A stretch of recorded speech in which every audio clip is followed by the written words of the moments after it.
Buen día a todos y a todas, ¿cómo les va? Nos conectamos una vez más, así virtualmente. Quiero antes de empezar la clase repasar y hablarles un poco de este maldito coronavirus, este COVID-19 que acá está caracterizado de rojo y con cara de malo. Eh, quiero transmitirles un análisis, una reflexión.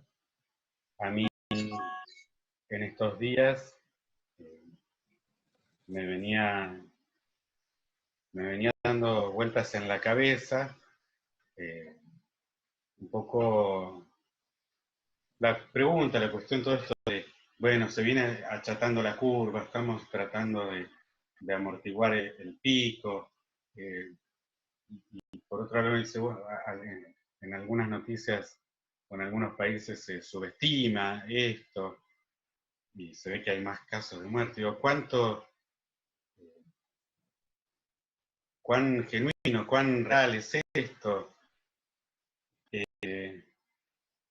Y como físico a mí me gusta pensar en algunos modelitos, en algunos numeritos que me permitan un poco con los dedos tratar de entender y de ir a buscar números para comprender situaciones. Así que por eso eh, quiero contarles una reflexión de estos días. Quiero instarlos en primera medida a que busquen las fuentes oficiales para informarse. En ese sentido, el gobierno de Argentina tiene una sección en el Ministerio de Salud donde está toda la información, no solo las cuestiones relacionadas con la salud, sino todas las medidas que se están tomando desde el gobierno nacional al respecto. También el sitio de la Organización Mundial de la Salud tiene un apartado donde trata puntualmente la situación del COVID-19, y así también tienen partes diarios del estado de situación y todo. Entonces, yo lo primero que les quiero decir es que busquen información oficial o de fuentes confiables que se basen en informaciones oficiales y procesen datos y demás.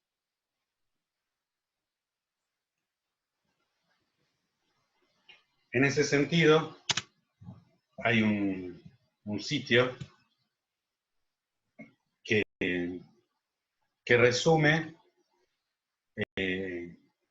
todos los casos del mundo, de acuerdo a los reportes de cada país, ¿no?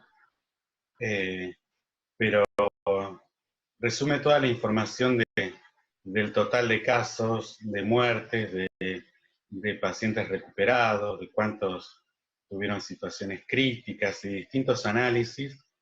Ustedes pueden mirar datos en tablas o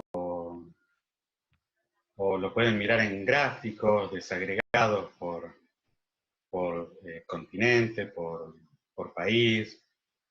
Es, es una fuente realmente muy completa y muy interesante. Y tiene muchísimo para analizar. Y bueno, en función de eso, entre ese sitio y esa información y tratar de lo que les decía, preguntarme cómo analizar un poco lo que realmente significa este virus, me crucé con una nota de, del diario Página 12, en el que se entrevistaba a Jorge Aliaga. Jorge Aliaga es un físico argentino, fue decano de la Facultad de Ciencias Exactas y Naturales de la UBA, es investigador de CONICET, actualmente ocupa un cargo en otra universidad, y él se dedica mucho a hacer análisis de datos y a hacer presentaciones de esos análisis de datos. Entonces él analizaba un poco cómo había empezado a crecer los casos de coronavirus en Argentina antes de que las primeras medidas empiecen a ser efectivas. Y a la conclusión que él llega es que por cada caso infectado, los casos se multiplican por 10 cada 6 o 10 días. O sea, si en el día 1 tengo un caso, al cabo de 6 o 10 días voy a tener 10 casos. ¿De qué depende los 6 o 10 días? Bueno, eso todavía es lo que no está claro, pero es un poco lo que se ve en la velocidad de propagación del virus. Es como la situación, sin ninguna medida de control, el virus se multiplica por 10 en un plazo de 6 o 10 días. Y la verdad que si ustedes van a ese sitio donde yo les indicaba que está resumida toda la información de todos los países, y empiezan a mirar las curvas de cómo crecieron los casos los primeros días en cada país, realmente esta regla ocurre. La situación más dramática sería si la multiplicación por 10 se da en 6 días, porque sería lo más rápido, ¿sí? Y en 10 días sería lo más lento. Eso en ausencia de medidas sanitarias, ¿sí? Esto sin el aislamiento social preventivo, sin la cuarentena. Entonces, a mí se me ocurrió plantearme la siguiente situación. Supongamos que tenemos 2 casos de coronavirus. Esos 2 casos, en ausencia de cuarentena, y suponiendo que estamos en la situación menos dramática, por así llamarlo, de que la multiplicación por 10 se dé cada 10 días, esos 2 casos al cabo de 10 días se transformarían en unos 20 casos. Y si ahora esperamos 10 días más, esos 20 casos claramente se transforman en 200 casos. Ahora bien, hasta ahí decir, bueno, de 2 en 20 días, 200, no sé, ¿qué significa? Mucho, poco, yo no sabría decir. Pues bien, si uno sigue hurgando en las noticias y tratando de informarse un poquito, yo llegué a un artículo del Financial Times donde resume de las distintas investigaciones que se han ido llevando a cabo, se hace la pregunta de cuán peligroso es el coronavirus y cómo se dispersa, se esparce. Un artículo del 18 de marzo. Y para aquella fecha, con la información que se tenía, en uno de los párrafos dice que el virus ha causado problemas, unas enfermedades respiratorias severas en alrededor de un 20% de los pacientes. Algunos artículos más recientes por ahí dicen que podría ser menos. Supongamos que nos parece exagerado que tantos pacientes, que 20% sea el que necesita atención especial, supongamos que es un 10%, como para poner una situación de mínima, ¿no? Así como supusimos la más leve en relación a cómo se multiplicaba, supongamos que es lo más leve, cuán dramática es la afectación del virus. Eso significaría, en nuestra hipótesis de los dos casos, que de esos 200 habría 20 que requerirían respirador artificial. Nuevo, tal vez a unos 20 puede significar, bueno, 20 respiradores artificiales.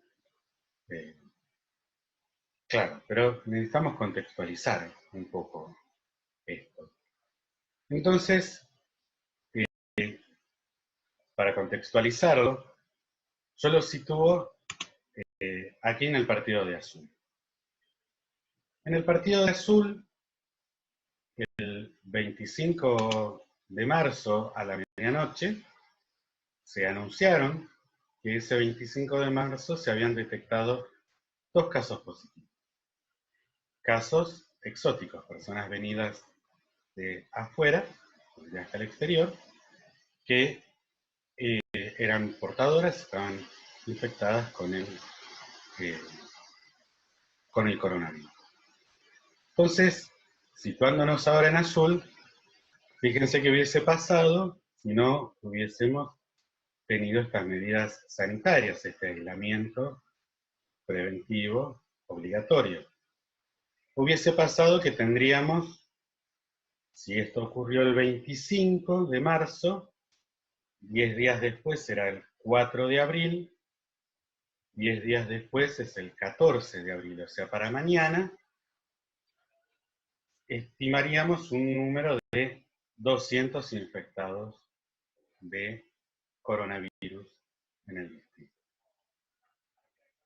Tal vez pueda parecer poco, ¿no? 200 infectados sobre 60.000 habitantes, y bueno, no es tanto. De esos 200, habría unos 20 que requerirían respirador artificial. Ahora bien, acá viene el meollo de la situación. 20 requerirían respirador artificial en azul. Imagínense lo que serían en los otros distritos. Ocurrirían situaciones similares si no se respetara tampoco. ¿Sí? Fíjense lo que el día 26 de marzo dijeron las autoridades municipales en relación a estos dos casos. Publicado en el diario local, se nos venimos preparando desde hace un tiempo para esta contingencia. Y el secretario de Salud anuncia, dice, que preparados para la peor contingencia, tienen 14 camas de terapia intensiva con respiradores. 14. Y se estima que se necesitarían 20. ¿Se dan cuenta de lo que hubiese ocurrido si no hubiésemos tenido esta cuarentena? Hoy, mañana, nos estaríamos preguntando, o hasta habría que tomar la decisión de a cuáles 6 vecinos de azul dejaríamos morir. ¿Se dan cuenta? Sí. ¿Cuál es lo grave de esto? Es catastrófico. ¿Cómo, da perdón? mucho miedo. Que sí, que da mucho miedo, la verdad, y gracias a Dios pudimos hacer esta cuarentena como se debe y seguirla. Acá en Casares también hay 2 casos, y la verdad que estamos bastante asustados también y respetando todo con el toque de queda. Es realmente muy importante esto, porque por ahí No parecen muchos casos, pero el problema es cómo se traducen en casos severos y cómo eso excede a cualquier sistema de salud. No es un problema del sistema de salud argentino. Entiendan que es un problema de las proyecciones del sistema de salud. ¿Sí? Sí. 14 camas de terapia intensiva con respirador nunca en la historia de Azul fueron necesarias. ¿Sí? Entonces, es importante dimensionar esta situación. Y fíjense que nosotros estamos en la situación menos dramática. Piensen que si hubiésemos supuesto que esto ocurría, esta multiplicación por 10 ocurría cada 6 días, ayer, domingo, se hubiesen cumplido los 18 días y tendríamos 2.000 casos. 2.000 casos, de los cuales, si nos atenemos a la peor situación del 20% de complicación grave, se requerirían 400 respiradores artificiales. Y hay 14. Entonces estaríamos decidiendo a cuáles 386 vecinos de Azul dejaríamos morir. Por eso, apelo a la conciencia de ustedes. Por suerte, nada de esto está ocurriendo porque se están tomando medidas y todos estamos colaborando para esto. Apelo a la conciencia de ustedes para que respetemos esta cuarentena, para que tengamos todos los cuidados que tenemos que tener, tratar de quedarnos en casa todo lo posible, ser conscientes de que somos todos responsables de esto. Si nos toca salir, tomar las distancias preventivas correspondientes, hacerle notar al resto que depende de todos, estar en modo cuarentena, ¿sí? Entender eso. Tratar de tener todos los cuidados y que nos cuestan. Yo recién me di cuenta que me tosí en la mano. ¿Sí? No sé si ustedes lo notaron, lo pueden publicar por las redes, pero sí, nos pasa a todos, es difícil, pero tratemos de estar atentos a todos los cuidados. Sepamos que hay números de teléfono donde podemos comunicarnos para sacarnos dudas, si tenemos algún síntoma, si sabemos de alguien que tenemos síntomas. Está el 134 a nivel nacional, hay un 2281 de Azul que ahora no lo recuerdo, lo tenía por acá, al cual ustedes pueden llamar para informarse, para denunciar casos o de que no se estén respetando las cuarentenas o de que haya gente que no esté respetando el aislamiento. Sepan que es importante que seamos todos partícipes. El teléfono de Azul es el 2281-412801. Es importantísimo que seamos conscientes de que es responsabilidad de todos, ¿sí? Yo me tomé estos 35 minutos, ya en 5 minutos se nos va a cortar, pero me tomé este tiempo porque me parece importante. Esto está siendo algo central en nuestras vidas y me parece que no podemos ser ajenos desde ningún lugar a la situación que estamos viviendo. Entonces, así como tenemos el compromiso de seguir adelante con la asignatura, creo que también tenemos que tener el compromiso de respetar y de seguir adelante con este aislamiento preventivo. ¿Sí? No sé si alguien quiere aportar algo más al respecto. Yo, Alberto, sumando un poco a lo que vos planteás, es el tema que nosotros recién estamos entrando en el otoño-invierno, en los días fríos, en donde es probable que las tasas de multiplicación sean más altas. Así que tener en cuenta eso también, no pensar que ya está, que estamos bien, que la tasa de multiplicación es baja, sino contar que eso hay probabilidad de que sea más alto en estos días. Así que mantener la cuarentena, cuidarse, porque el gran problema es que se sature el sistema de salud. Ahí es donde los casos ya no hay dónde tratarlo. Es un poco. Tal cual. Entonces, nosotros hasta el momento estuvimos trabajando con las definiciones de fuerza, las definimos como un vector, y definimos los tipos de fuerza, de contacto, de acción a distancia, y vimos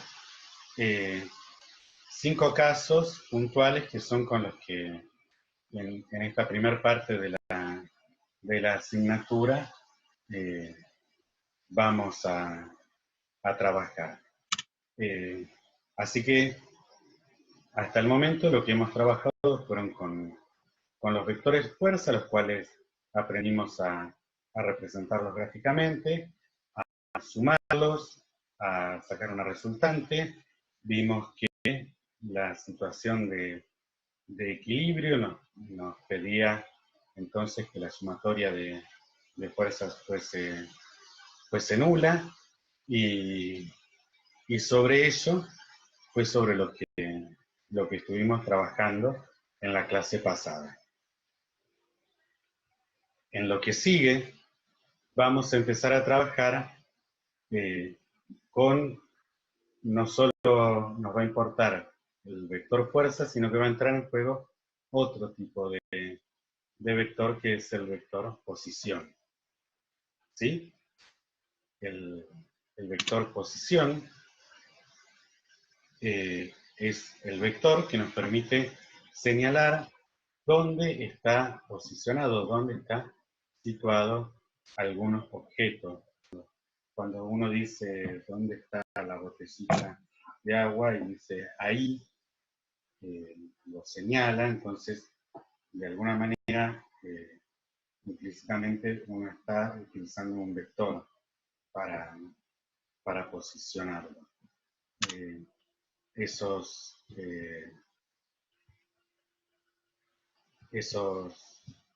vectores se pueden escribir en términos de componentes en un sistema cartesiano. Uno puede saber que la posición de algún objeto P está a 5, por ejemplo, metros en una dirección de algo, y a 3 metros en una dirección perpendicular de algo. Por ejemplo, si uno está situado en un punto y dice, bueno, aquel objeto está a 5 metros hacia el norte y 3 metros hacia el oeste, por ejemplo, por decirles algo. O puede ser que esté en menos 3, podría significar hacia el sur, menos 3 metros hacia el sur y 4 hacia el oeste, por darles un ejemplo, ¿no? Siempre hay que tener presente que por ser vectores, ellos tienen magnitud, dirección y sentido. Como siempre, la dirección es la dirección de la recta que contiene al vector, el sentido es hacia dónde está apuntando ese vector, esa flecha, y la magnitud tiene que ver con el módulo de este vector, que como habíamos visto en la primera clase, es la raíz cuadrada de la suma de sus componentes al cuadrado. Este es un caso simple, porque con este vector podemos calcular las componentes al cuadrado. Esta da 9, esta da 16 al cuadrado. Si las sumamos, nos va a dar 25, o sea, la suma de las componentes al cuadrado es 25, y si ahora tomamos la raíz, nos da 5. Quiere decir que la magnitud o el módulo de este vector es 5, quiere decir que en términos de distancia que solemos usar, este punto Q está a 5 metros del origen del sistema de coordenadas. Análogamente, si tuviésemos la magnitud del vector y tuviésemos el ángulo de inclinación, lo que define la dirección y el sentido, entonces podemos proyectarlo como lo hacemos usualmente con las funciones trigonométricas según el ángulo que se nos esté dando. Bien, ¿por qué nos interesa ahora el vector posición? Porque lo que queremos hacer nosotros es empezar a dejar de considerar el objeto como un objeto puntual, esa reducción que hacíamos de tener un bloque y lo llevábamos a un punto. Queremos ahora empezar a considerar cómo está distribuida esa masa, pero también queremos tener la posibilidad de llevarlo a un punto, pero considerando cómo es esa distribución. ¿Sí? ¿Qué quiero decir con eso? Que vamos a considerar el centro de masa. ¿Qué va a ser el centro de masa? Va a ser una magnitud, un vector, que nos va a definir la posición promedio de la masa del sistema. ¿Qué quiere decir eso? Que nosotros inicialmente, cuando teníamos algún bloque, decíamos, bueno, supongamos que este bloque lo reducimos a un punto en el centro geométrico de ese bloque. Pero eso es solo cierto si la distribución de masa de este bloque es uniforme.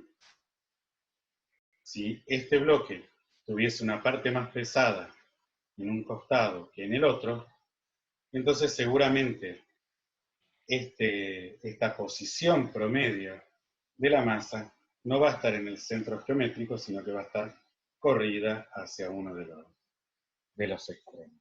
Y eso es lo que mide el centro de masa.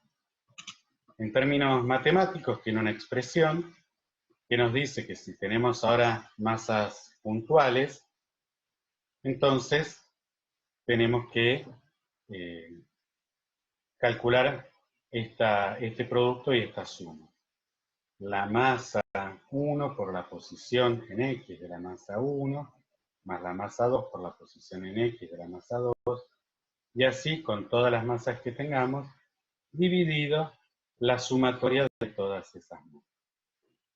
Esto hacemos tanto para la coordenada X, como para la coordenada Y, como para la coordenada Z, si trabajáramos en 3 dimensiones.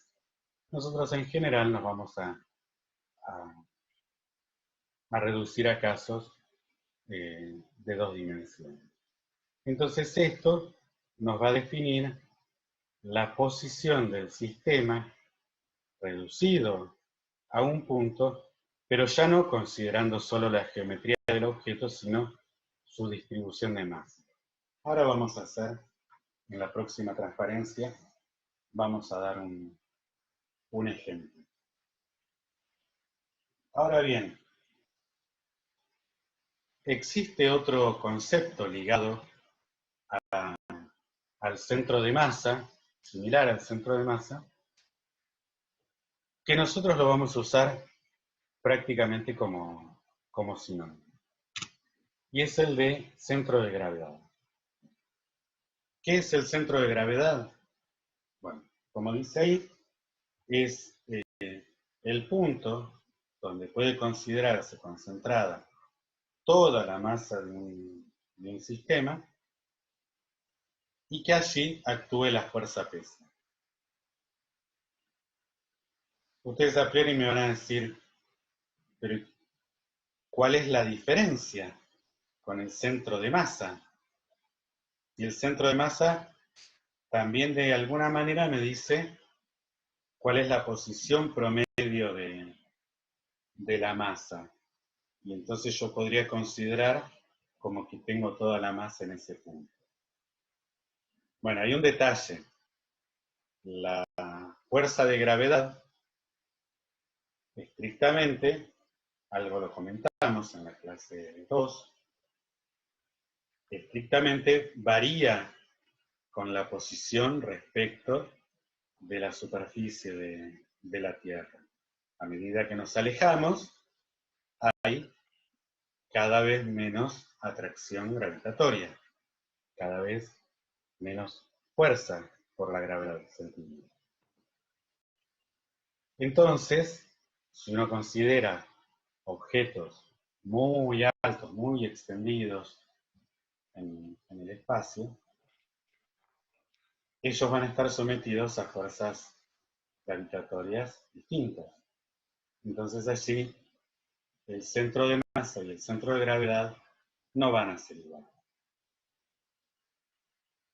Esas cosas ocurren, por ejemplo, para hablar de casos mundanos, no cercanos, pero mundanos, en todas aquellas torres que tienen más de 400, 450 metros, que existen en Estados Unidos, en China, en Malasia, en India.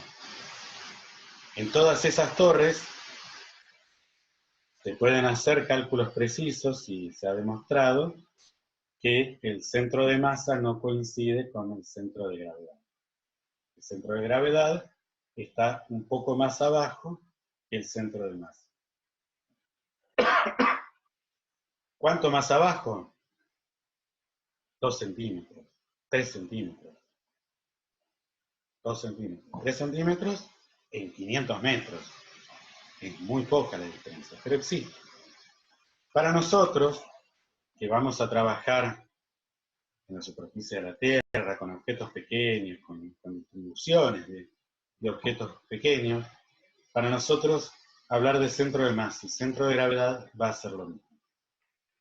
Y esto se los digo porque en la medida que ustedes avancen consultando las fuentes bibliográficas, avancen consultando otras fuentes que pueden encontrar en Internet, en YouTube, en algunos casos les van a hablar de la fuerza aplicada en el centro de gravedad, en otros en el centro de masa, y les puede generar algún tipo de confusión. Sepan entonces que ambas cosas, ambos conceptos, van a ser tratados como sinónimos. Bien. Dicho esto, entonces, avanzamos y vamos a un ejemplo. Tratamos de hacer una cuentita en términos de esta expresión que teníamos puesta acá, de cómo calcular el centro de masa, al menos en una coordenada, con una distribución de 2 partículas. Supongamos que tenemos 2 partículas de distinto peso. Si fuesen del mismo peso las 2 partículas, ya sean 2 bloques de 10 kilos, o 2 bloques de 2 kilos, o 2 bloques del peso que, con la masa que fuese. Pero igual, el centro de masa, al ser la posición promedio de las masas, daría a mitad de distancia de ambos bloques. Y eso lo pueden hacer ustedes. Prueben de calcular el centro de masa cuando tienen 2 masas iguales. Nosotros lo que vamos a hacer es calcular el centro de masa con 2 masas que tienen una marcada diferencia y vamos a ver cuál es la posición terrestre. Para ello, lo primero que hacemos es situar un sistema de coordenadas. En este caso, lo que yo elegí es el sistema de coordenadas, ponerlo a mitad de distancia entre ambas masas. O sea, separado 1,5 metros de cada una de ellas, si ambas masas tienen una separación de 3 metros. Entonces, calculo la fórmula que veíamos en la transparencia anterior. 2 kilos para la masa esta por 1,5 metros, que es la distancia desde el origen a la posición de la masa, más el valor de la otra masa, 10 kilos, por ahora menos 1,5 metros, porque la posición está en el eje negativo de la Z. Y a eso lo divido por la suma de las masas, 2 kilos más 10 kilos. El resultado de eso es que tengo 3 kilogramos por metro menos 15 kilogramos por metro en el numerador y en el denominador 12 kilogramos. Si realizo esa suma, tengo ahora menos 12 kilogramos metros dividido 12 kilogramos. Cancelo entonces tanto los kilogramos como el 12 y me queda menos 1 por metro. Quiere decir que la posición del centro de masa va a ser menos 1 metro. O sea, va a estar ubicado aquí. ¿Sí? Esa es la forma de calcular, de aplicar esa expresión para determinar el centro de masa de una distribución de bloques, en este caso. Si yo tengo una distribución uniforme de masa en figuras que son geométricas, que tienen una simetría dada, entonces de seguro el centro de masa va a estar en el centro geométrico, lo que decíamos hoy del bloque de madera, ¿sí? Que lo suponíamos uniforme. En el caso del cubo va a estar en donde se crucen las diagonales de los vértices. En el caso de la esfera va a estar en el centro de la esfera. En el caso del cilindro va a estar sobre el eje de simetría del cilindro a mitad de altura. Lo mismo con el disco. Si tenemos un disco va a estar sobre el eje de simetría y a la altura del disco. Y lo que tenemos que destacar es que, como acabamos de calcular, el centro de masa no necesariamente tiene que estar dentro de las masas que conforman el sistema. En el caso de una rosca, un anillo, una dona, como lo quieran llamar, el centro de masa está en el centro de ese anillo sobre el eje de simetría. ¿Sí? Esto es una cosa importante a destacar, que a veces, por más que la definición y por más que cuando uno trabaja con algunas masas está claro que la posición es alguna posición en el espacio, a veces cuando se trabaja con distribuciones uniformes y masas con alguna simetría, genera confusión el hecho de que esté fuera de la distribución de masas. Pero no hay ningún inconveniente. Puede estarlo. Un caso particular a considerar, una figura que tiene cierta simetría, pero que no es trivial. La posición del centro de masa es la del triángulo. Si tenemos un triángulo rectángulo, el centro de masa se posiciona medido respecto del ángulo recto, que aquí está señalado con este símbolo. La posición del centro de masa está a 1/3 de la base y 1/3 de la altura. Y esto ya es suficiente para identificar la posición del centro de masa de cualquier triángulo. Porque cualquier triángulo, ya sea isósceles, ya sea escaleno, puede reducirse a un par de triángulos rectángulos. Entonces, si uno tiene una figura triangular escalena, puede transformarlo en 2 triángulos rectángulos y puede identificar la posición del centro de masa de cada uno de esos triángulos. ¿Y cómo trabaja después? Como si cada una de ellas fuese una partícula con la masa de esos triángulos. ¿Qué quiero decir con eso? Que cuando uno tiene que calcular el centro de masa de figuras regulares, que tengan una distribución de masa uniforme, y aún siendo huecas se puede hacer, ahora lo vamos a hacer, lo que ustedes pueden hacer primero es determinar la posición del centro de masa de cada una de estas figuras, y después considerarlas, reducirlas a un punto a cada una de ellas, y calcular entonces la posición del centro de masa de esa distribución de puntos con masas dadas. ¿Sí? Después en la práctica van a ejercitar con más casos. Si ustedes quieren pueden trabajar también, ejercitarse como ejercicios adicionales con estos que están acá en la clase. Inclusive, para considerar los casos en los que tenemos una distribución uniforme con un hueco, ahí hay un truco, que es considerar que este hueco tiene una masa negativa.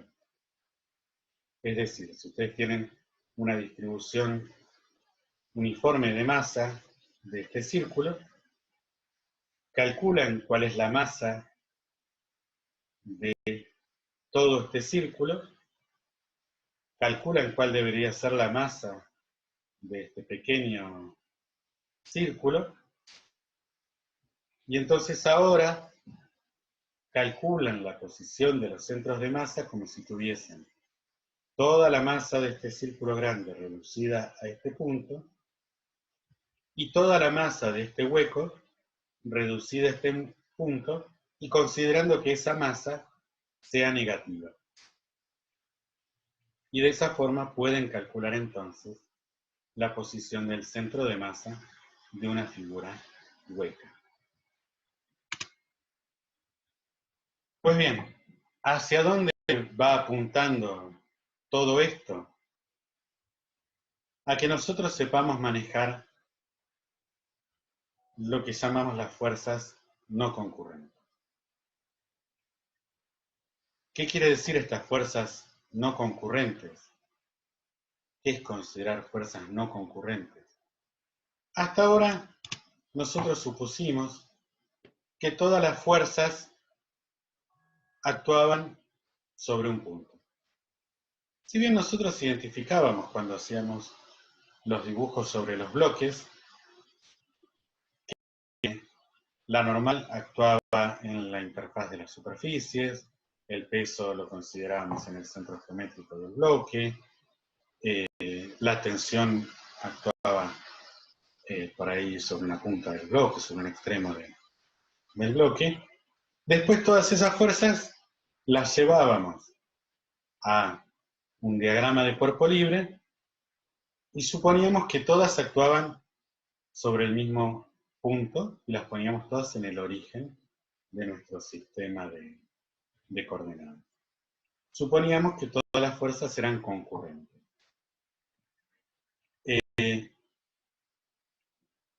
Ahora bien, ese no es exactamente el caso. ¿Estaba mal lo que hacíamos? No. Ahora vamos a ver, vamos a aclarar para qué situación, para describir qué situación. Lo cierto es que uno tiene que empezar, quiere ir avanzando en el análisis de las situaciones, a considerar que las fuerzas no se aplican todas sobre el mismo punto del objeto. En ese caso, en adelante, vamos a prestar atención a dónde se aplica cada una de las fuerzas. ¿Por qué? Porque cuando nosotros reducimos todo a un punto, sirve para estudiar la situación traslacional del objeto. En nuestro caso, es el equilibrio traslacional. Decíamos, si la sumatoria de fuerzas sobre el objeto es nula, quiere decir que el objeto o está en reposo o se estaba moviendo con una velocidad constante. Nosotros no nos metimos mucho con el tema de la velocidad, nos quedamos las situaciones de equilibrio en reposo. Si todas las sumatorias, si todas las fuerzas suman 0, entonces el cuerpo está en equilibrio traslacional.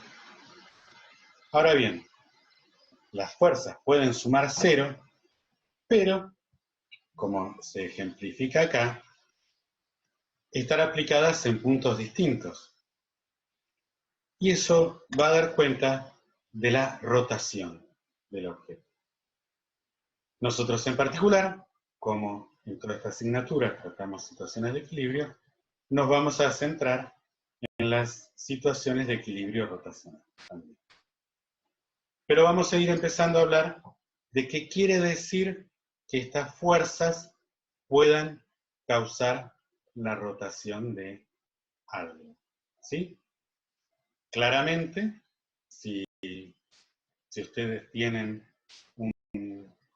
un objeto y le aplican fuerzas, como está indicado allí en esta figura, el objeto va a tender a rotar, y creo que eso yo se los puedo mostrar, les muestro con el celular. Si yo aplico las dos fuerzas como dice ahí, el celular va a tender a rotar. ¿Sí? Distinto si yo las aplico concurrentemente, las dos fuerzas sobre con la misma dirección, pero sentidos opuestos, el objeto no se mueve, ni rota. Pero, si yo ahora las aplico en distintos puntos, el objeto tampoco se traslada, pero sí está rotando. ¿Sí? Eso es lo que pretende diferenciar la situación de fuerzas concurrentes y no concurrentes. Rubí. Sí, por ahí le podemos mostrar con el bloque, cómo sería aplicando la fuerza en la parte más alta del bloque, cómo tendería también a volcarse. Sí, eso es un ejemplo que después lo vamos a ver bien hacia el final para entender por qué se tumban las cosas. ¿Sí? Pero tiene que ver con esto. Si yo sostengo el bloque acá para que no se traslade, yo lo que voy a hacer es hacerlo rotar. ¿Sí? Si yo dejo que el bloque se traslade, le aplico una fuerza y en principio no se rota. Si yo le pongo acá un pivote, cuando le aplico la fuerza, lo que hace el bloque es rotar. Y lo que vemos es que si yo se lo aplico en la misma dirección donde está pivotando, el bloque ni se mueve, pero tampoco rota. ¿Sí? No se traslada ni rota. Ahora para el final vamos a ver un poco por qué las cosas se tumban, se vuelcan. Bueno, entonces vamos a ir avanzando en conceptualizar, así como al principio del curso tuvimos que conceptualizar qué quería decir una fuerza, qué era una fuerza. Ahora tenemos que conceptualizar algo que nos diga cuál es esa tendencia a rotar que tienen las cosas cuando le aplicamos una fuerza. ¿Sí? Entonces, lo que nos va a interesar es, cuando aplicamos una fuerza, si sirve, si es buena para hacerla rotar. Como siempre, la fuerza es un vector. Entonces, va a interesar su magnitud, su dirección y su sentido. Pero ahora, además, va a importar dónde aplicamos la fuerza. Al ejemplo que sugería Robbie, y el pivot, no es lo mismo si la fuerza está aplicada aquí abajo, donde está el pivot, que si está aplicada aquí. Tampoco es lo mismo si la aplico así. ¿Sí? El punto de aplicación puede ser el mismo, pero cambia el efecto que se tenga. ¿Sí? Entonces, empiezan a aparecer esas otras cuestiones, que no solo es la dirección, sino también el punto de aplicación. Lo que mide, lo que nos describe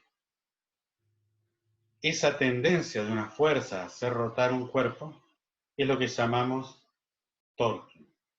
Llamamos torque, lo pueden encontrar como torca, lo pueden encontrar como momento de una fuerza, como par de una fuerza. Son todos sinónimos. De hecho, creo que el que realmente está mal dicho es torque, porque es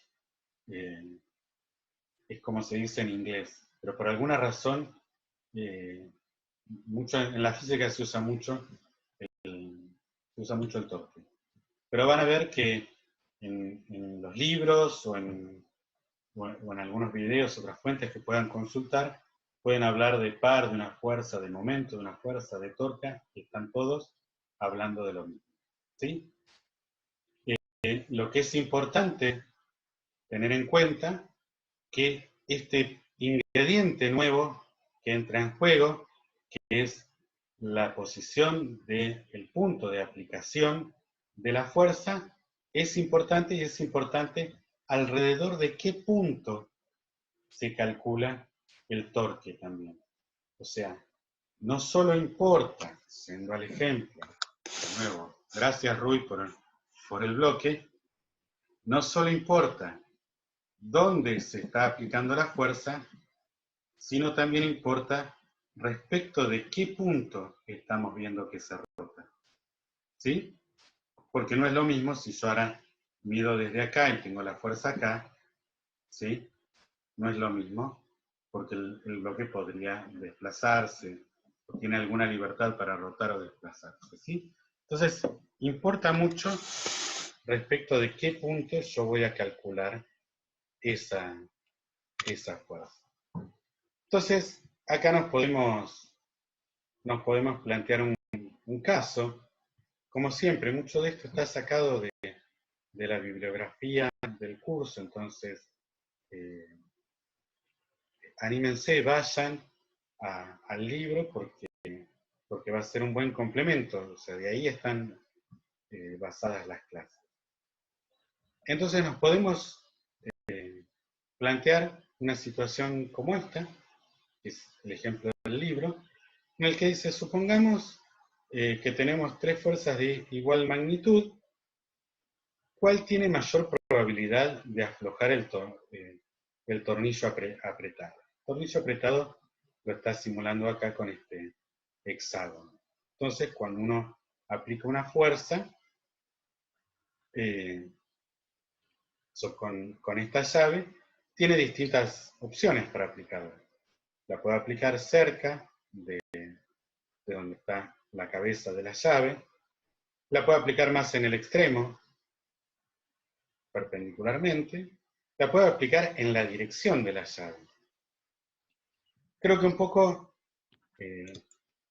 esto tal vez a algunos les pueda resultar una situación cotidiana, familiar, ¿no? No sé si ahí se llega a ver. Yo acá lo que hice fue como para ejemplificar, conseguir un bulón de estos. ¿Saben de qué es esto? ¿Para dónde se usa esto?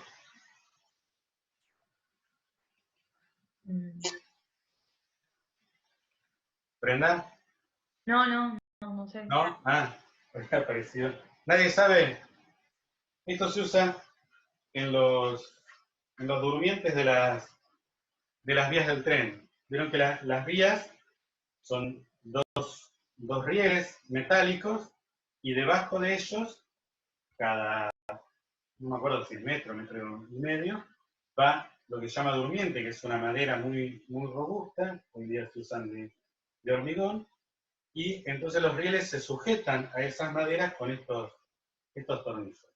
Entonces, lo que yo quería era simplemente mostrarles que es la situación cotidiana que se puede dar de tener un tornillo y tener que aflojarlo, ¿no? Entonces, cuando uno va a aflojar, coloca la llave y lo que hace es fuerza para aflojar. Y por ahí, si no lo notaron, traten de probar. A veces uno tiene la tendencia a agarrar la llave como bien cerca de acá, porque es más firme, pero lo que ocurre es que a veces para poder aflojar el tornillo, necesitas agarrarla más del extremo. Y lo que vamos a ver es que justamente no es lo mismo aplicar la fuerza acá que aplicarla más en el extremo. Vamos a poder realizar más torque. También puede ocurrir a ustedes, puede haber ocurrido si fueran un taller mecánico, de ver que el mecánico tiene que aflojar un tornillo y no lo consigue aflojar, entonces dice, voy a agarrar una llave más grande. ¿Sí? ¿Ven? Y entonces a veces uno tiende a pensar, claro, como la más grande es más pesada, porque es cierto, es más pesada, es más gruesa, como es más pesada, va a permitir aflojar más. No es el hecho de que sea más pesada lo que permite aflojar, sino es el hecho de que tiene un mango más largo. Esta distancia es mayor. Entonces nos va a permitir hacer más torque. Como nosotros necesitamos aplicar mucha fuerza aquí, todo esto necesita ser más robusto para soportar esa fuerza y que no se nos doble. ¿Sí? Por eso es la estructura que tiene. Por eso son de esta forma, que son más angostas, pero más anchas en la dirección que se aplican las fuerzas. Para que no se doble. No se doble esto, así, no se doble cuando nosotros aplicamos las fuerzas. ¿Sí? Alberto, Rui. sí que por ahí lo han visto los chicos en algún taller o con alguna pieza, alguna máquina grande. En algunos casos por ahí lo que se hace es agregarle un caño, justamente esa llave para aumentar la longitud de donde se hace la fuerza.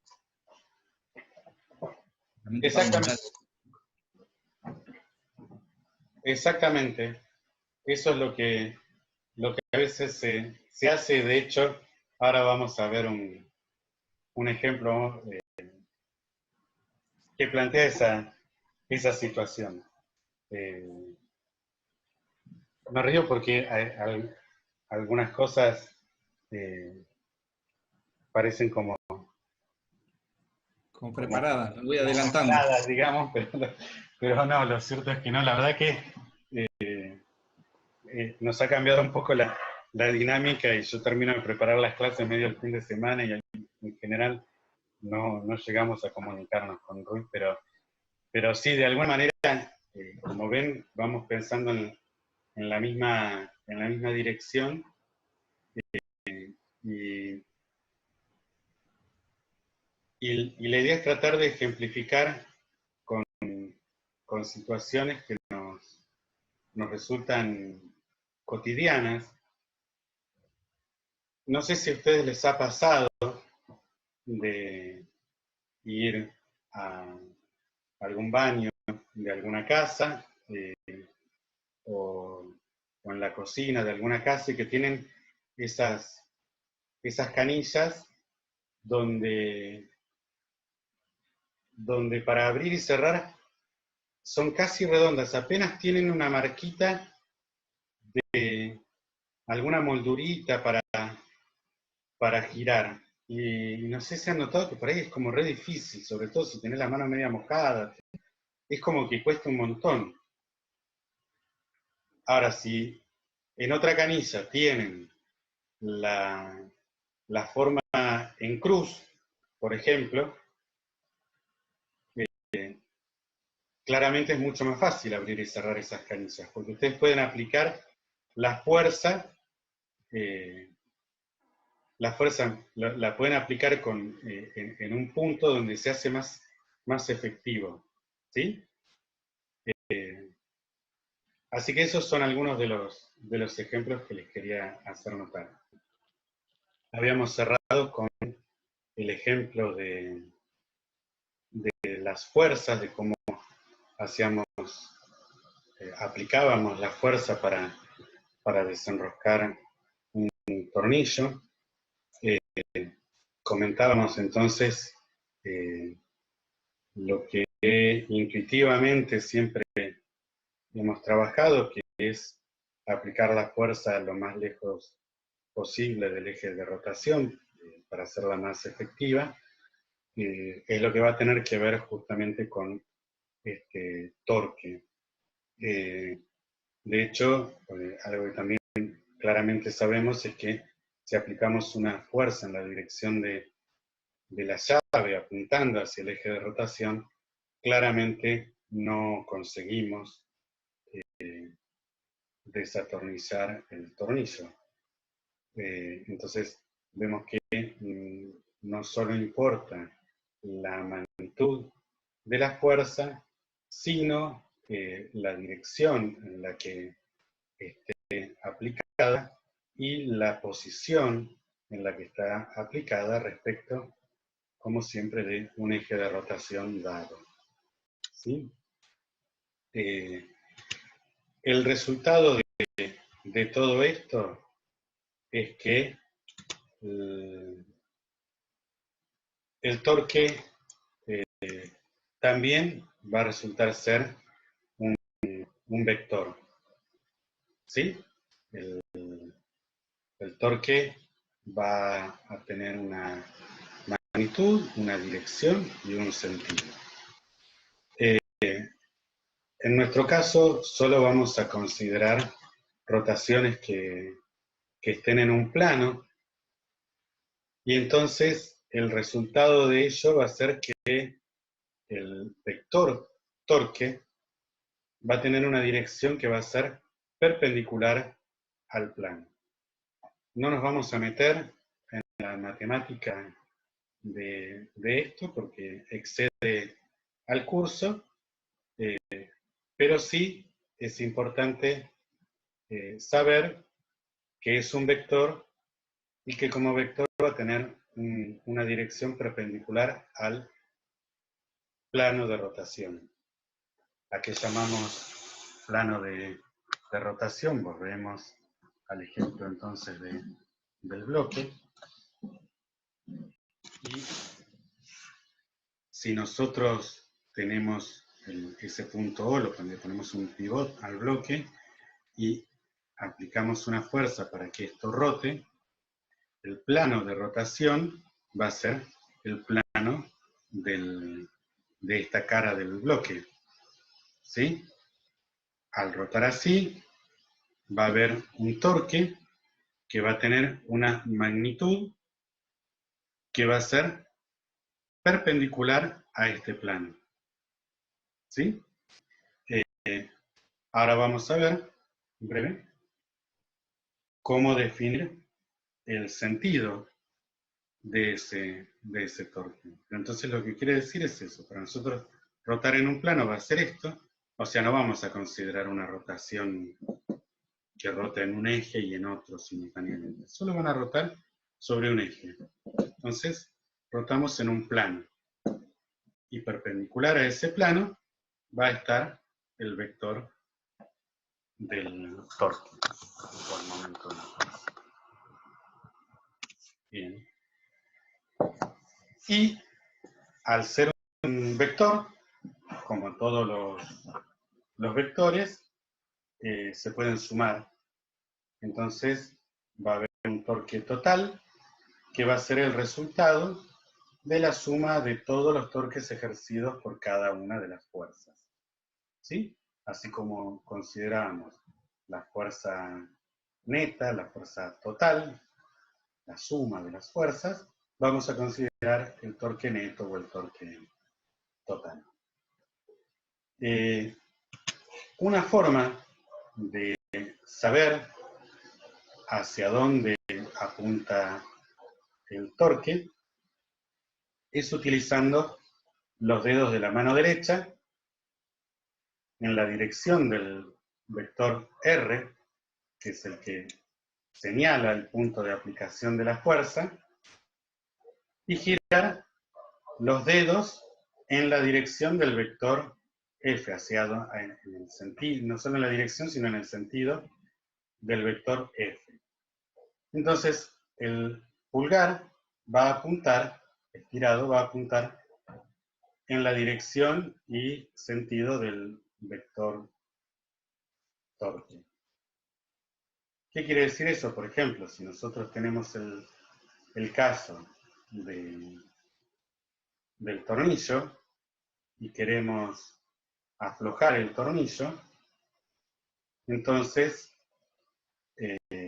utilizando la mano derecha, lo que tenemos que hacer es lo siguiente. Déjenme ver si lo podemos ejemplificar acá con la llave. Vamos a... Esto está puesto así, es algo tipo una goma espuma, como para que podamos ejemplificar más fácil.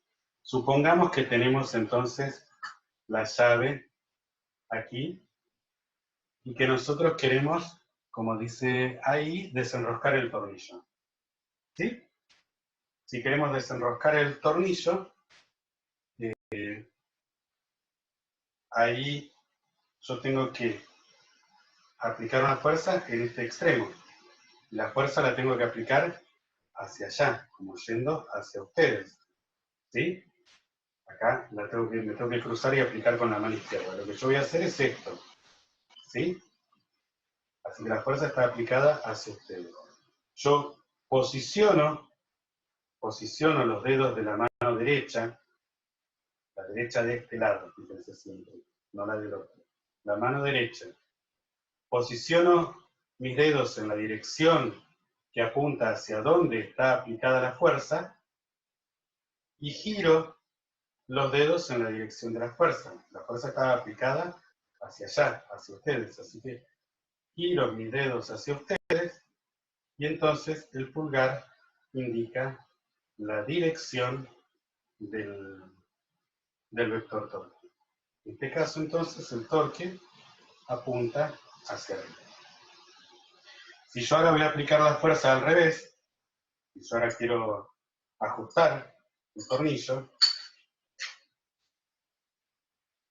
tengo que aplicar la fuerza hacia, alejándome de ustedes, ¿sí? Hacia el lado de la pared que está al fondo. Entonces yo la fuerza la aplico para este lado, para poder atornillar.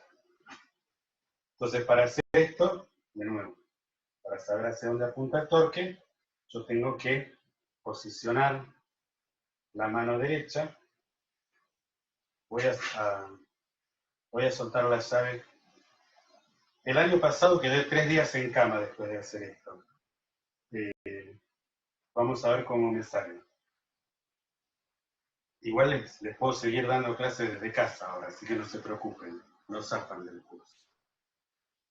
Sitúo los dedos en la dirección de donde se va a aplicar la fuerza, que era en este punto, hacia ahí, y los giro hacia donde se aplica la fuerza, que era hacia adentro.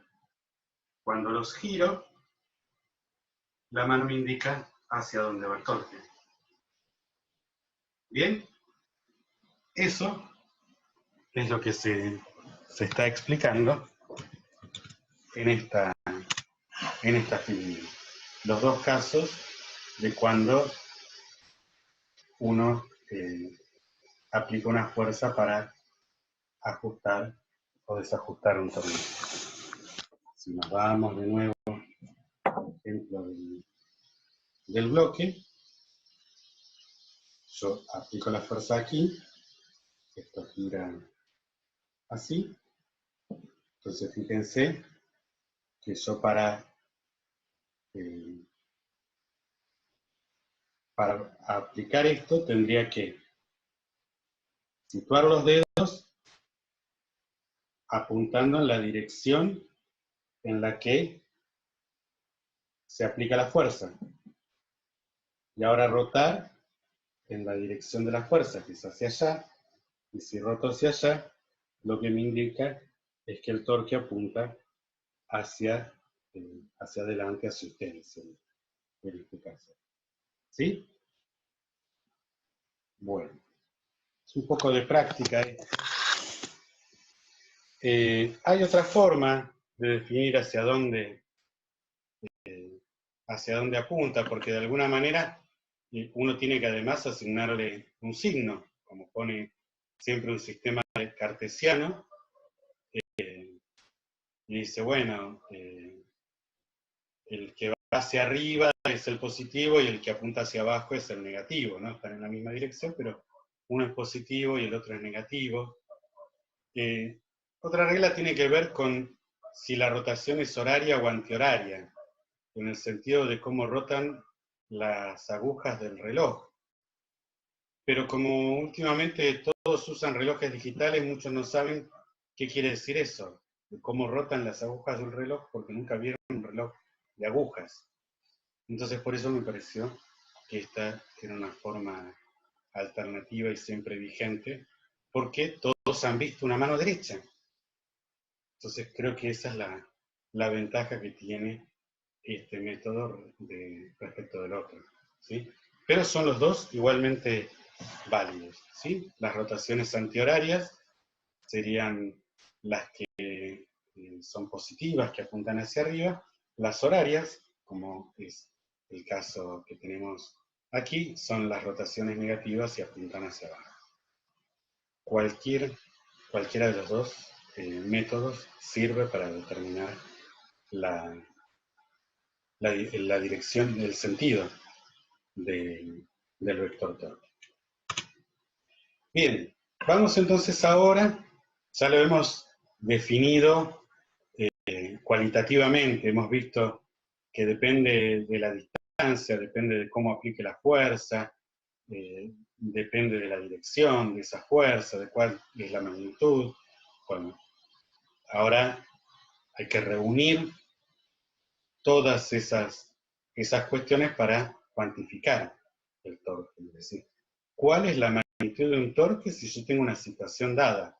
Por ejemplo, tengo una palanca, ya sea para lo que fuere esa palanca. Una palanca y le aplico una fuerza a una distancia r, que la señalo con un vector r, y esa fuerza aplicada forma un ángulo φ con la dirección de este vector r. ¿Cuál es el torque? ¿Cuánto vale? Esa es la pregunta que nos hacemos ahora. Y si nos basamos en la definición vectorial del torque, lo que nos dice es que el mismo vale.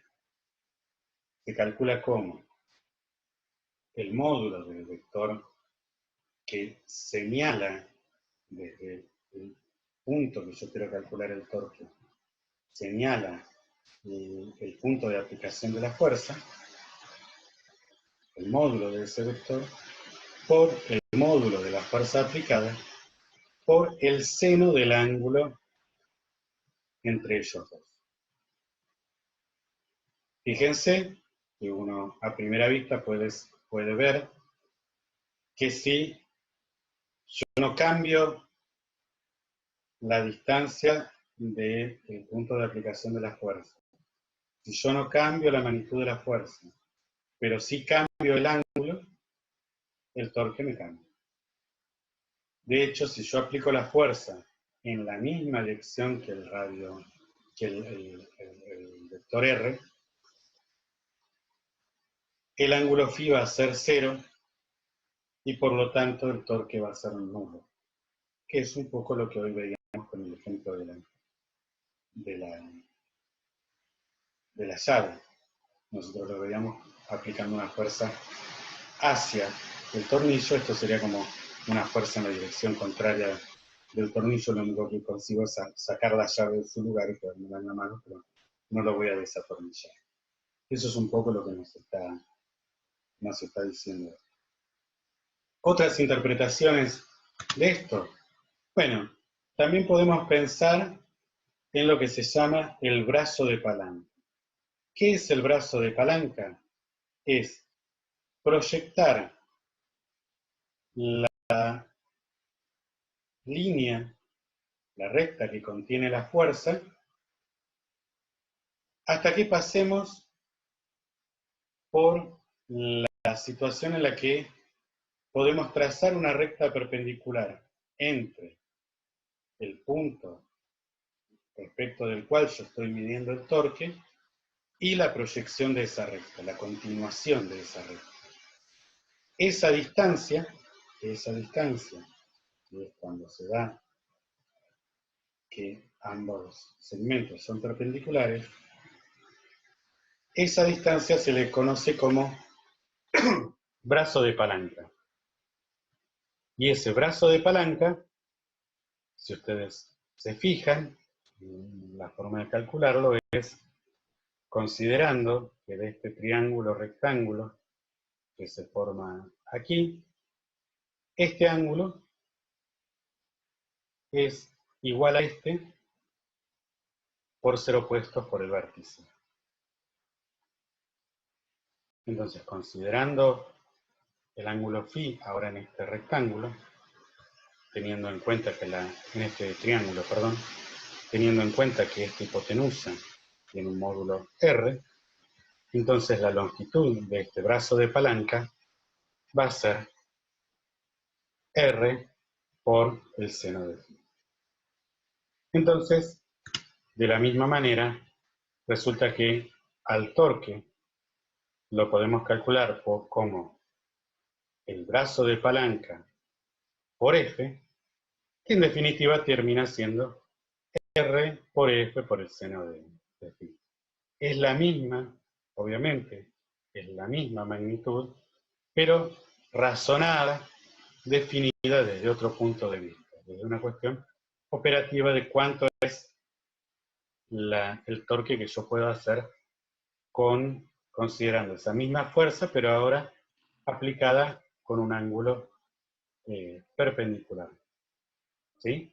Cambia la distancia, aplico la misma fuerza.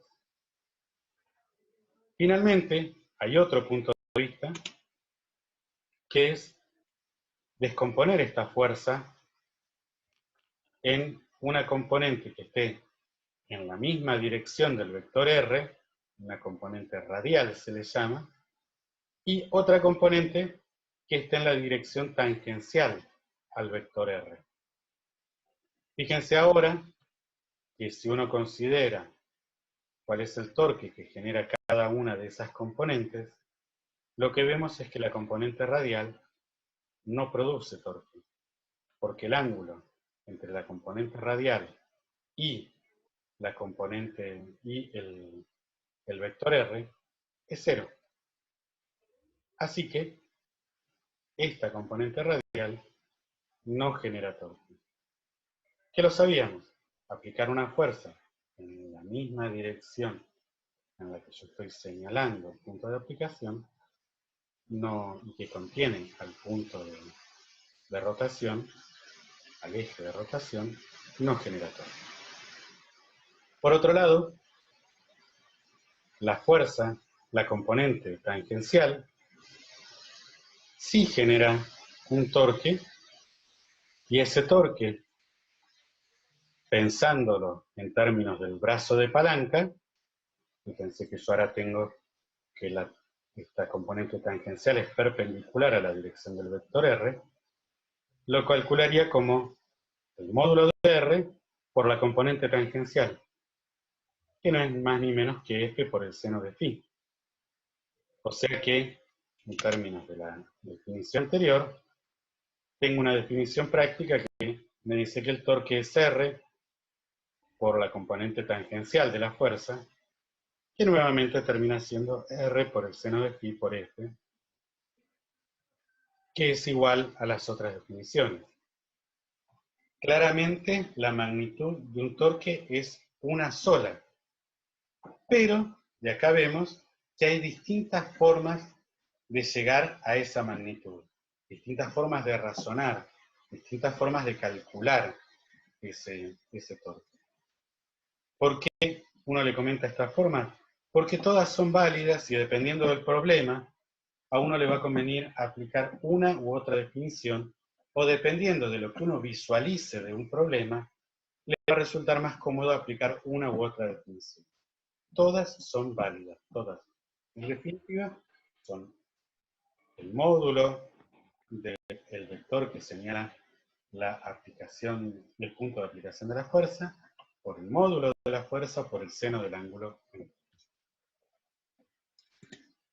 Bien, entonces acá quería ir a un problema que va en la dirección de lo que planteaba Ruby y cuenta algo personal, ¿no?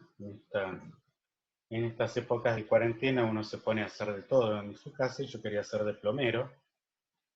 Entonces quería aflojar unos caños de agua. Y como con la fuerza que hacía no conseguía aflojarlos, le agregué un tubo en el extremo de la llave y le apliqué toda mi humanidad encima de eso. Y bueno, entonces ahí están los datos de cómo era la llave, la distancia del centro de los caños al punto donde actúa el peso era de 0,8. El mango y el tubo forman un ángulo de 19 grados con la horizontal, y la idea es que calculemos la magnitud y dirección del torque que apliqué a esa junta de caños, ¿no? Considerando toda mi humanidad de los 915 minutos. Bueno, y ahí hay un esquema de cómo es la situación. ¿Dónde está esa fuerza aplicada?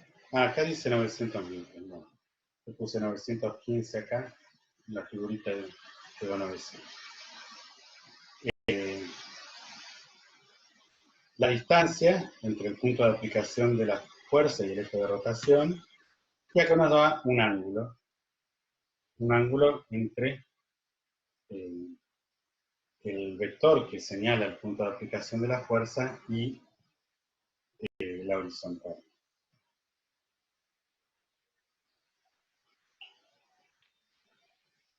¿Se anima alguna de ustedes a decirme cómo calcular el torque?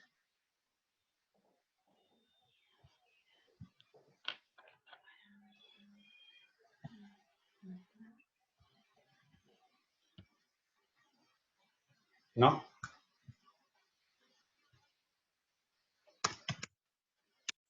La letra griega con la que se escribe el torque es tau, es por convención en general para diferenciar de la tensión y de otras situaciones se usa la letra griega tau.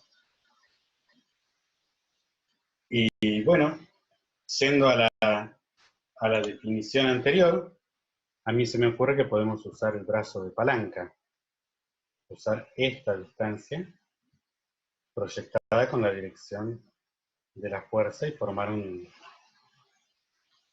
triángulo rectángulo, y entonces calcular esta longitud.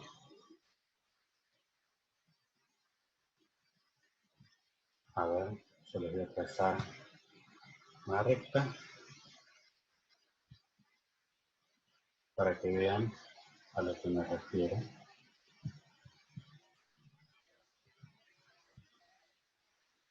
Esta dirección, y voy a continuar la proyección de la dirección de aplicación de la fuerza. Entonces, tengo ese triángulo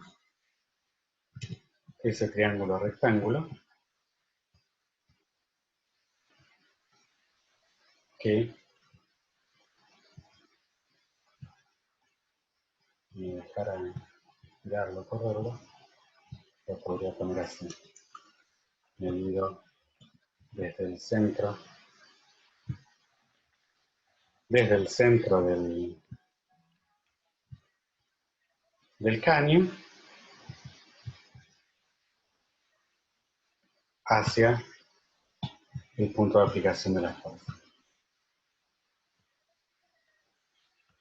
Acá me dice Manuel si es 0,80 por F por el seno de 19 grados. Eso es lo que él propone. Fíjense que la definición del brazo de palanca nos exigía calcular esta distancia, ¿no? La que estaba comprendida entre la dirección de aplicación de la fuerza y el eje de rotación. Si yo quiero saber esta distancia y conozco este ángulo y conozco esta distancia que vendría a representar la hipotenusa del ángulo, ¿cómo calculo la longitud de este segmento adyacente al ángulo?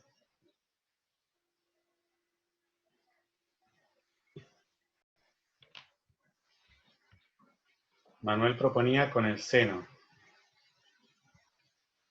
Si yo utilizara el seno, estaría calculando este segmento. ¿Sí?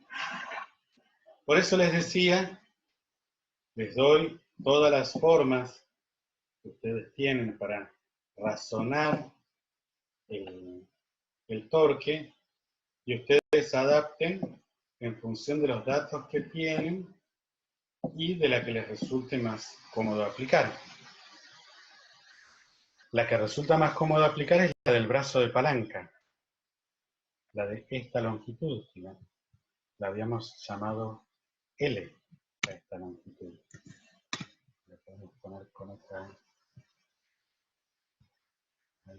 L.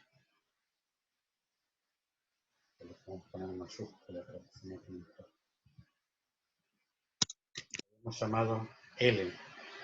Y habíamos dicho que el torque, entonces, era L por F. ¿Y cuál es la longitud de L? Bueno, es el lado cateto adyacente a este ángulo. Entonces va a ser 0,8 metros por coseno de 19 grados. Y eso multiplicado por este. Alberto, Dime. sí, por ahí la confusión está con el ángulo que se tiene en cuenta. Si es 19 o el ángulo que forma el peso con la llave. Que por ahí en el ejemplo anterior, por eso era el seno, por ahí por ahí se confunde con eso, Manuel. Sí, yo tengo en claro la confusión, tal cual. Pero por eso hay que prestar atención que la definición del brazo de palanca es L por F. Y habrá que calcular L con los datos que tenga. ¿Sí? En el caso anterior, vamos a sacar todas estas. Se utilizaba este ángulo porque era el que teníamos. Pero la definición es L, el brazo de palanca, por F. ¿Sí?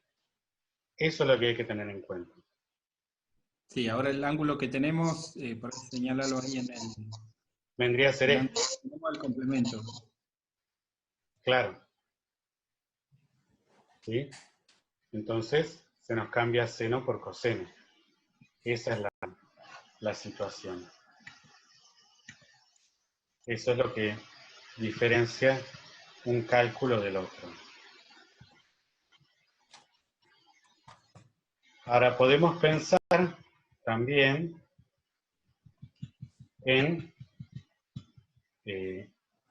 identificar cuál es el ángulo que hay entre la fuerza y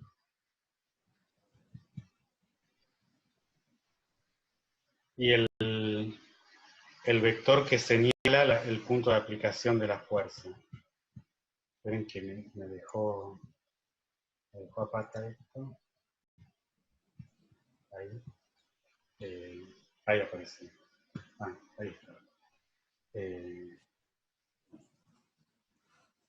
Fíjense, por ejemplo, si yo lo quiero calcular utilizando la definición del ángulo entre ellos, ¿no? Yo tengo que el vector que señala el punto de aplicación de la fuerza es este. Si yo continúo ese vector, tengo esta dirección. Entonces a mí, para aplicar el concepto de módulo de uno por el módulo del otro por el seno del ángulo, yo tengo que averiguar cuánto vale este ángulo. ¿Sí? Para yo averiguar cuánto vale este ángulo, lo que puedo hacer es trazar una perpendicular a la dirección de este vector R, que estaría en la dirección tangencial. ¿Sí? Y darme cuenta entonces, como ya habíamos visto con el caso del peso en los planos inclinados, que este ángulo que está aquí es igual a este ángulo de acá. O sea, es de 19 grados. Si este ángulo es de 19 grados y este ángulo es de 90, porque es el cruce entre la dirección radial y tangencial, quiere decir que el ángulo que yo estoy buscando es de 90 más 19, es decir, 109 grados.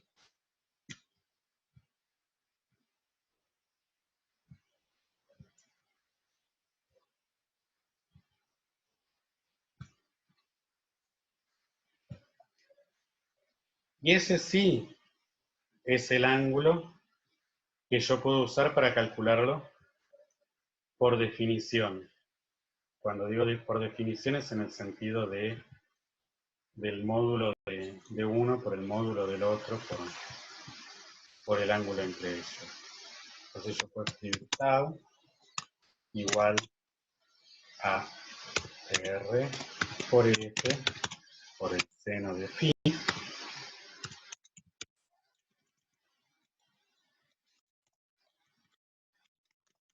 Y eso entonces es 0,8 metros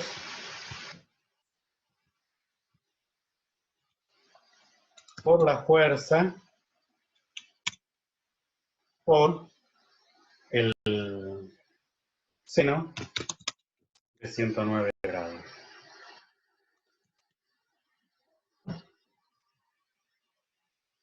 Y entonces usted me dirá cómo se relaciona el coseno de 19 con el seno de 109. ¿Son iguales? ¿Son distintos? Jimena dice son iguales. ¿Alguien más que lo haya explicado? Da lo mismo. Sí, Brenda, Brian, confirma que son iguales. Exactamente. Sí. Es una propiedad del seno y del coseno, ¿no? Que el seno de un ángulo más 90 es igual al coseno de ese ángulo. ¿Sí? Pero entonces de esa forma ven que tanto calculándolo a través del brazo de palanca como a través de la definición van a llegar a la misma magnitud. ¿Alguien quiere decir algo? Lo mismo que si tomamos el ángulo, el complementario al de 19, digamos que sería el ángulo que está abajo del pie, digamos, si tomamos el de 71, también con el seno llegaríamos al mismo valor. Exactamente. 90 menos 19, que sería 71. Exactamente. Para que vean que hay que ver qué ángulo tomamos para ver si usamos seno o coseno, no es que hay que usar solamente seno, que no se queden con eso. Exacto. Tienen que ver cuál es la información que tienen disponible y entender cuáles son los conceptos detrás de cada uno. Uno es el brazo de palanca. Es esta distancia, la distancia perpendicular a la recta de aplicación de la fuerza, por ejemplo. La otra es simplemente el módulo de la fuerza por la distancia al punto de aplicación de la fuerza por el ángulo entre eso. Chao, la calculan. Y la otra es la que habíamos visto de calcular la componente tangencial. Ustedes podrían acá también calcular la componente tangencial de la fuerza multiplicada por esta distancia. ¿Sí? Pero ahí tendrán que ver en cuáles son los datos que ustedes tienen en el enunciado del problema o en la vida, en el problema que se les presente. ¿Sí? Esa es la idea de esto. Y finalmente nos falta definir cuál es la dirección. ¿Sí? Para ello, de nuevo, podemos usar la regla de la mano derecha. Si uno posiciona los dedos de la mano derecha en la dirección que señala el punto de aplicación de la fuerza y los gira ahora en la dirección de la fuerza, lo que va a ocurrir, yo lo hago mirando la pantalla, los aplico los posiciono en la dirección del punto de aplicación de la fuerza, y giro en la dirección de la fuerza, y el dedo gordo me señala a mí, está señalando como saliendo de la pantalla, así que uno podría decir que sobre el eje de rotación existe un torque que apunta en la dirección saliendo de la pantalla y cuya magnitud se calcula con alguna de estas expresiones que tenemos aquí.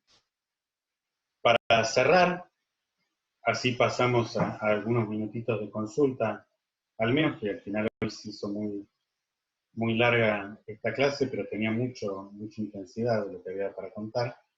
Es entonces finalmente cómo se relaciona el centro de gravedad con el torque, porque empezamos hablando de la posición, la usamos para calcular el centro de masa o centro de gravedad, después fuimos a las fuerzas no concurrentes y avanzamos con el torque, pero la pregunta es cómo se relacionan.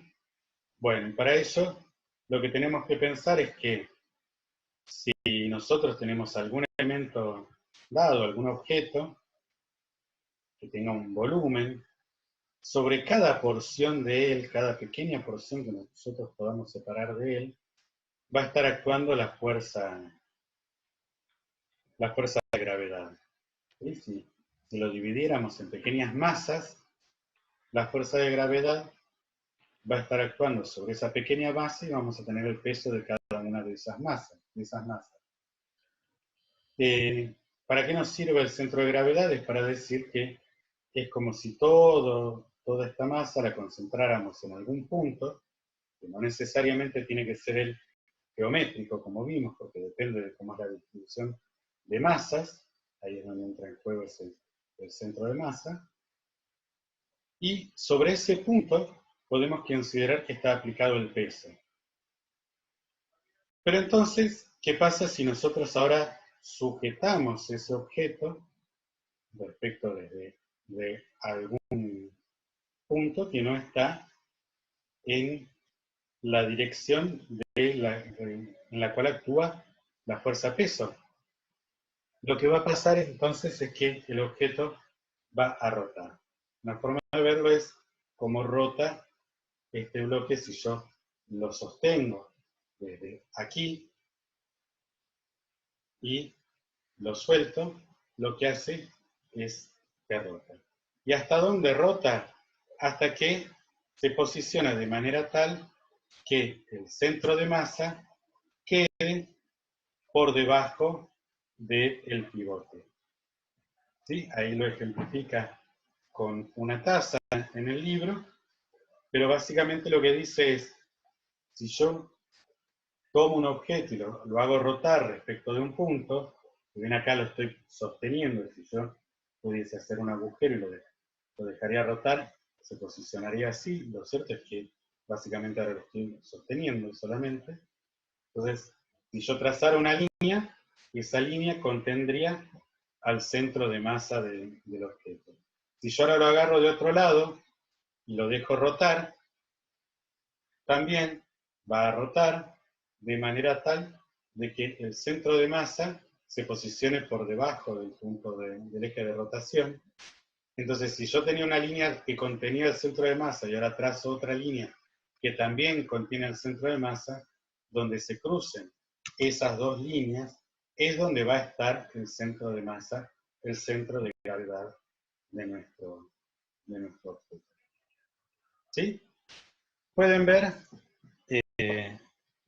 en la lista de reproducción de complemento, van a encontrar videos de complementos para toda esta clase y en particular van a encontrar uno muy lindo de Canal Encuentro, creo que se llama Proyecto G, Proyecto G, el programa de Canal Encuentro, en el cual lo conduce Diego Golombek, y tiene demostraciones muy lindas, muy bellas, de cómo incide el centro de gravedad en distintas situaciones de equilibrio. Se los recomiendo porque es realmente muy, muy, muy bueno.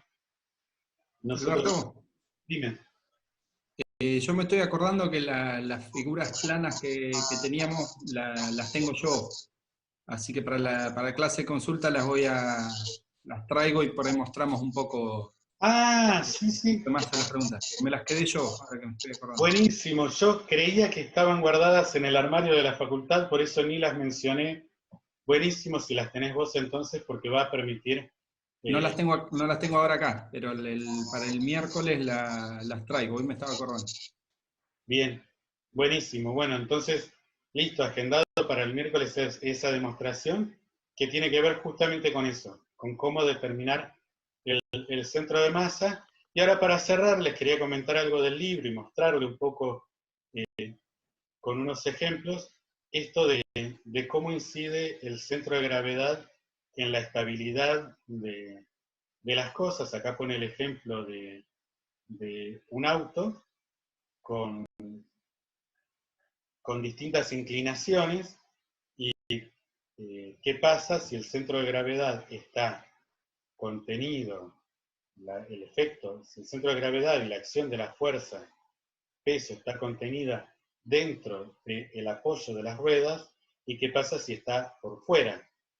Entonces fíjense que si está por dentro, respecto de este punto, esta fuerza de gravedad va a generar un torque para mantener el auto sobre el pavimento. Mientras si inclinamos más ahora el pavimento, el centro de gravedad queda por fuera y genera un torque que lo desestabiliza. Lo mismo ocurre si ahora tenemos la misma inclinación que al principio, pero pasamos de un auto a un camión, donde el centro de gravedad ahora, ya sea por su carga, por si su distribución está más alto, entonces con la misma inclinación el camión no tendría equilibrio.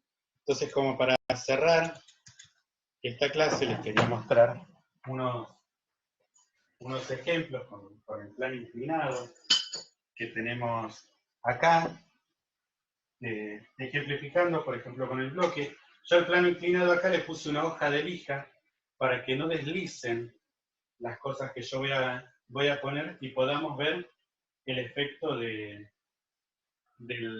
cómo actúa el centro de de gravedad en estos casos. ¿Sí?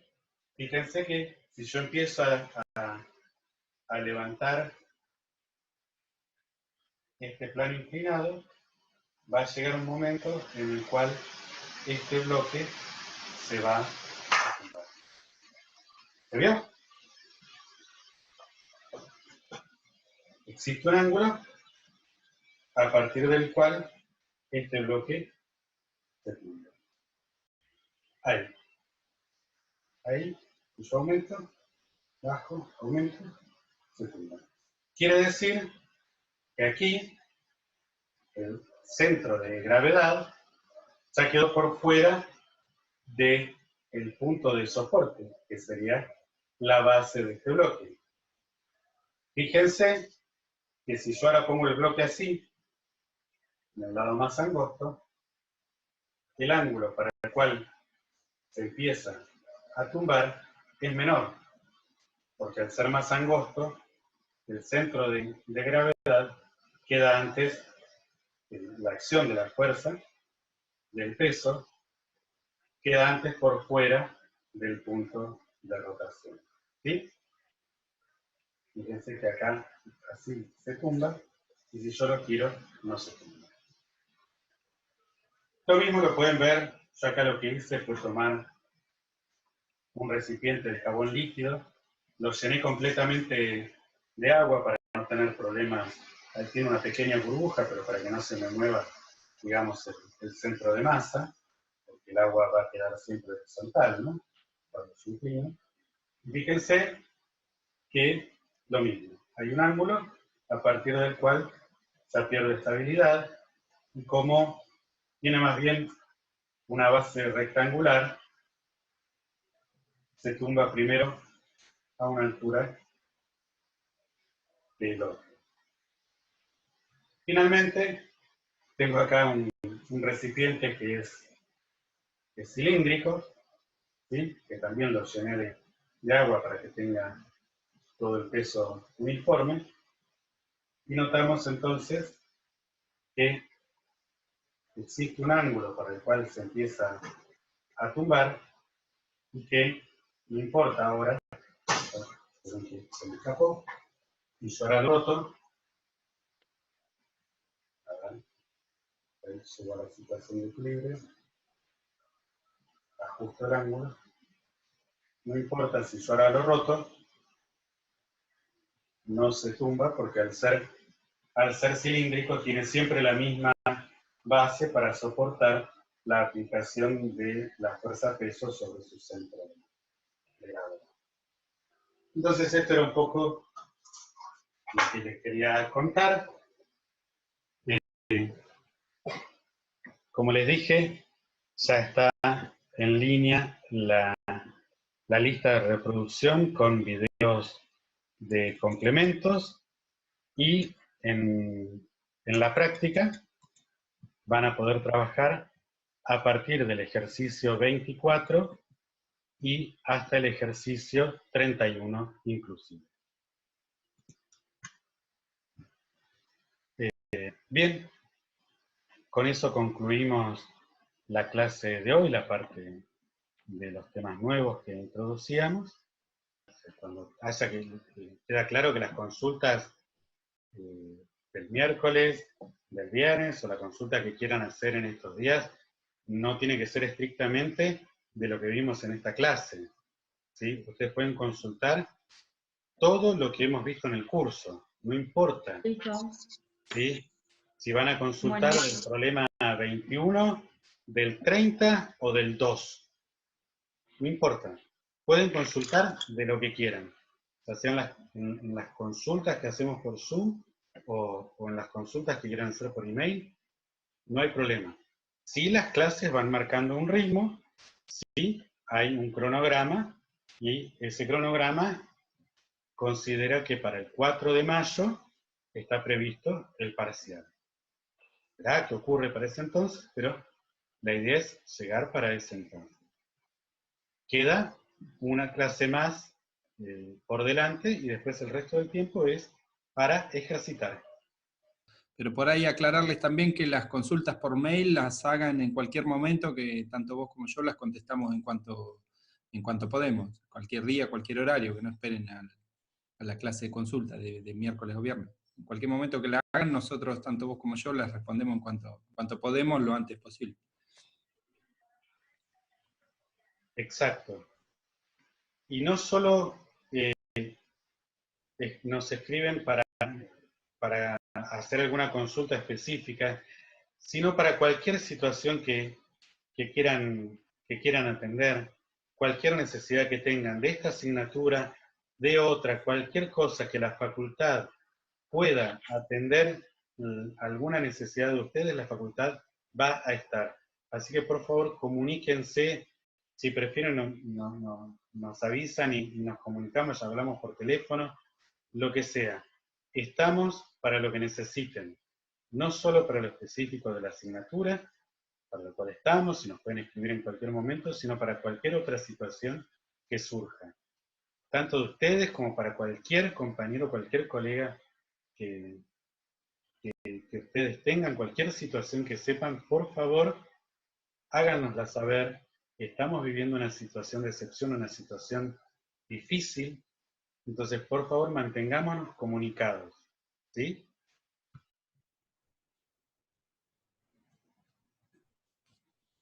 Listo, quedamos así entonces. Yo el miércoles traigo los planos, eso, Alberto. Bien, buenísimo. Nos vemos entonces. Que Dale, tengan un nos día, hablamos. buena semana.